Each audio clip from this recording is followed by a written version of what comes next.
Everyone knows Beauty and the Beast, a timeless tale, told and retold, of love conquering fear, of a monstrous figure softened by innocence, and a girl whose goodness redeems a cursed soul. It is a story we hand to children, wrapped in delicate illustrations, sugar-coated lessons, and glittering happy endings. We believe it is safe, familiar, charming, but that belief is a lie. The story you think you know is only the surface. Beneath the roses, beneath the ballrooms, and gentle music, lies a shadow that refuses to be forgotten. A shadow born from obsession, cruelty, and tragedy so profound that it can still haunt us today. Every adaptation has tried to erase it. Disney, countless storytellers, even generations of scholars, but the darkness cannot be fully scrubbed away. What follows is not merely a retelling, it is an excavation, a journey into the origins of a tale that has delighted millions while hiding horrors that inspired it. This is the story of the author whose life was fractured before it even began, of real tragedies that mirror the fiction, and of a story whose magic masks a sinister truth. The roses bloom, yes, but they grow over graves.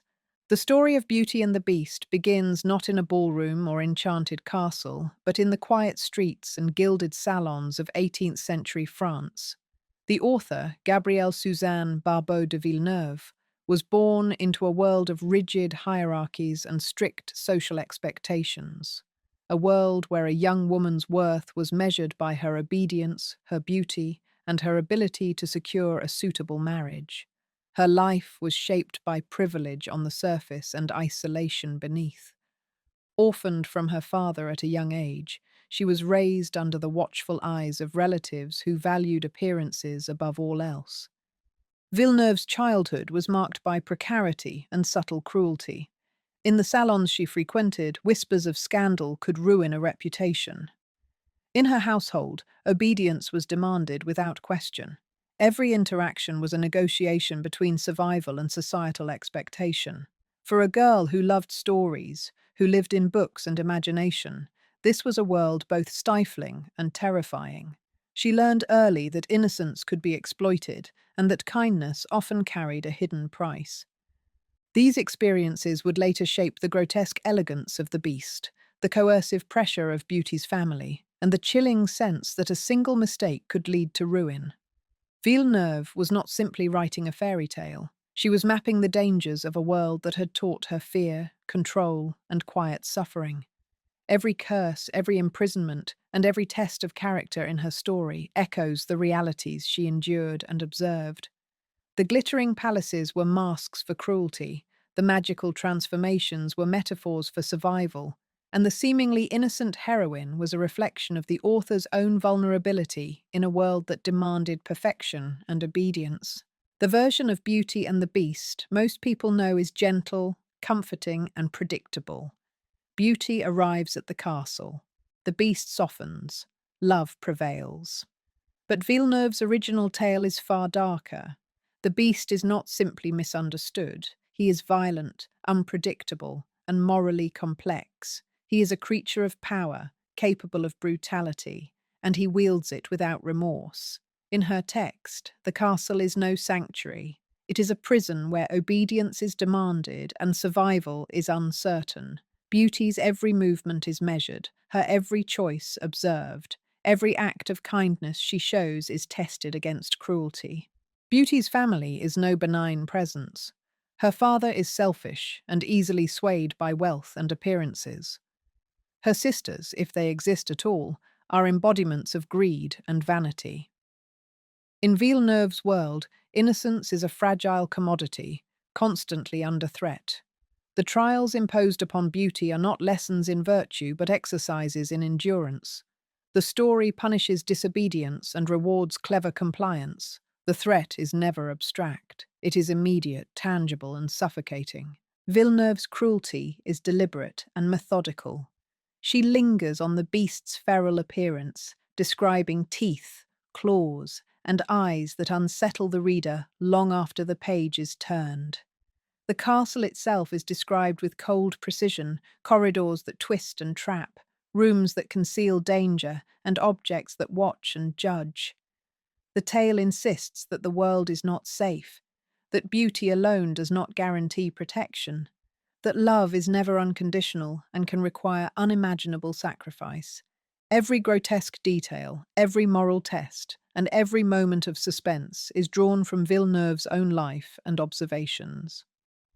The story is a reflection of the dangers of a society where power is absolute, where innocence is fleeting, and where survival demands endurance and careful negotiation. This is not a story written for comfort. It is a story written as a warning, a confession, and a record of trauma disguised as magic. Villeneuve's life was not only shaped by the dangers of society, but also by the intimate horrors of her own household. Her childhood was marked by loss, neglect, and the constant pressure to perform for those who held power over her. She learned early that love could be conditional, fleeting, and cruel. Every smile could conceal judgment, every act of obedience could invite further expectation. In this world, fear became a constant companion and caution a survival mechanism. The author's psyche carried these experiences into her work. The beast is not merely a fantastical creature, he is a projection of authority unchecked, a representation of the men who dominated her life, both feared and revered. His power is absolute, his demands relentless, and his presence a constant test of beauty's resilience. The castle mirrors Villeneuve's internal landscape, rooms filled with opulence yet saturated with menace, corridors that trap and confuse, spaces that are beautiful and horrifying at once. Beauty herself reflects Villeneuve's own vulnerability. She is clever, observant, and compassionate, yet she must navigate the world's cruelty carefully to survive. Every act of kindness she offers is not just moral virtue, but a calculated attempt to endure. The story encodes the reality that innocence alone cannot protect a person from harm. It demands negotiation, endurance, and subtle manipulation. Villeneuve's personal trauma seeps into the story in ways both overt and subtle. The grotesque features of the beast, the suffocating confines of the castle, the constant surveillance and tests of morality, and the tension between obedience and self-preservation all mirror the pressures and anxieties she endured. The fairy tale is not escapism, it is a psychological map of survival under fear and control. Every curse, every trial, every whispered threat in the text is a shadow of her own life. The horrors in Villeneuve's story were not inventions. They were reflections of a society in which young women disappeared behind the walls of grand houses, trapped by wealth, status, and the whims of men who wielded power without conscience. Families pressured daughters into marriages they did not choose. Fathers demanded obedience. Sisters competed for inheritance or attention. Innocence offered no protection. The world outside the story was as dangerous as the one within it.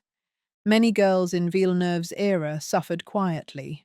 They were confined, manipulated, or abandoned when they failed to meet expectations. Some vanished from public life entirely, their fates whispered about but never fully known. Deaths by illness or despair were common.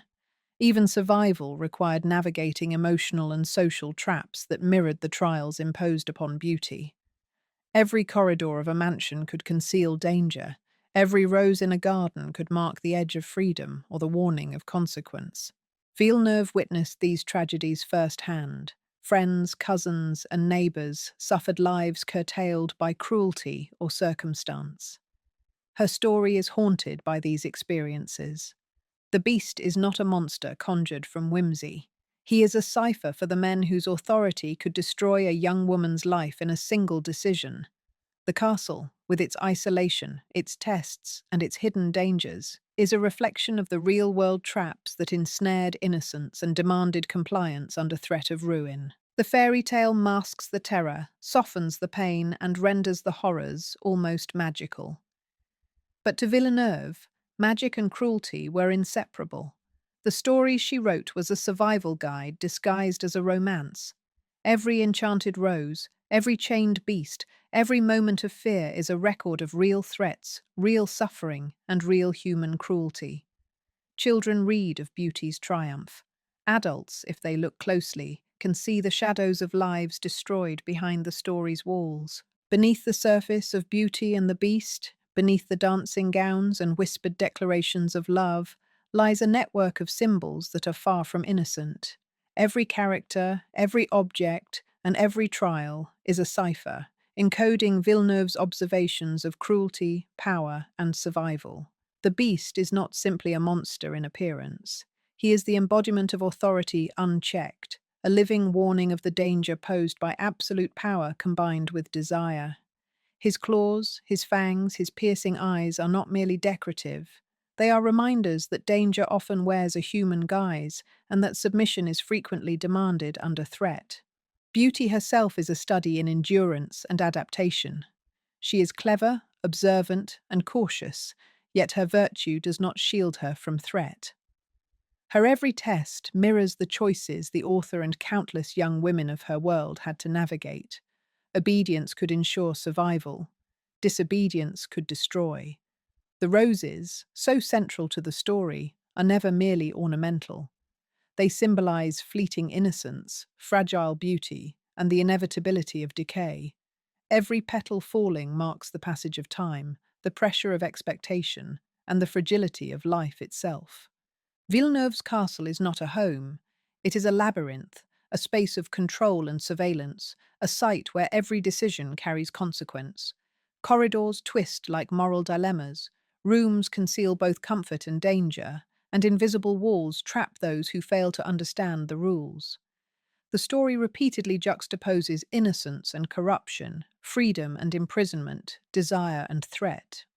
Magic does not rescue the characters. It exposes the hidden cruelty in the world, turning trials into mirrors for psychological and social realities. The tale is also deeply concerned with transformation and dependency.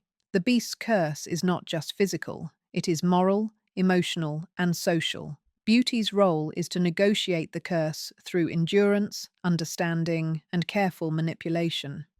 This is not the cheerful moral of a fairy tale. It is a meditation on control, survival, and the heavy cost of navigating a society that confuses power with morality. Every enchanted object, every test, and every interaction is loaded with psychological meaning, reflecting the darkness and trauma Villeneuve lived through and observed. Today, most of the world knows Beauty and the Beast as a gentle story. The beast is softened, the castle is magical but safe, love conquers all. Children grow up believing the tale is comforting, sweet, and entirely harmless. But this version erases the truth, the darkness, and the lessons that Villeneuve encoded in her original story. It erases the fear, the cruelty, and the moral complexity. It masks the danger, the suffering, and the grotesque realities that inspired the tale. Disney and countless retellings transformed a story of survival and endurance into a narrative of romance. The beast becomes lovable, beauty becomes purely virtuous, the trials are simplified into tests of kindness. The castle becomes a place of wonder, not a trap.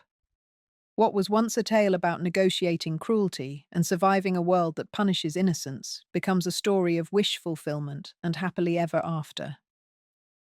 Villeneuve's story is a psychological confession disguised as a fairy tale.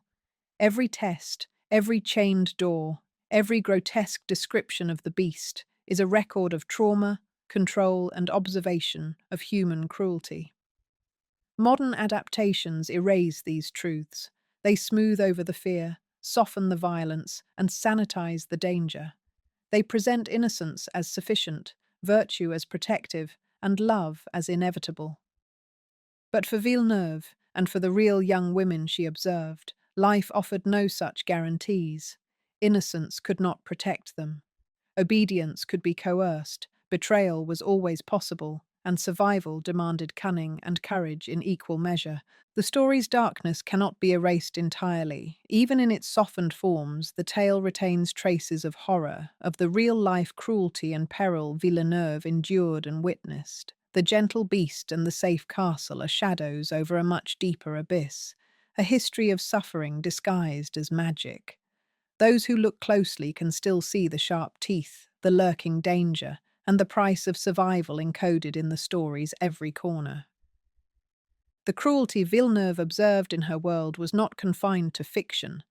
The real lives of young women in 18th century France mirrored the dangers of her story. Many were forced into marriages with men they did not know or love.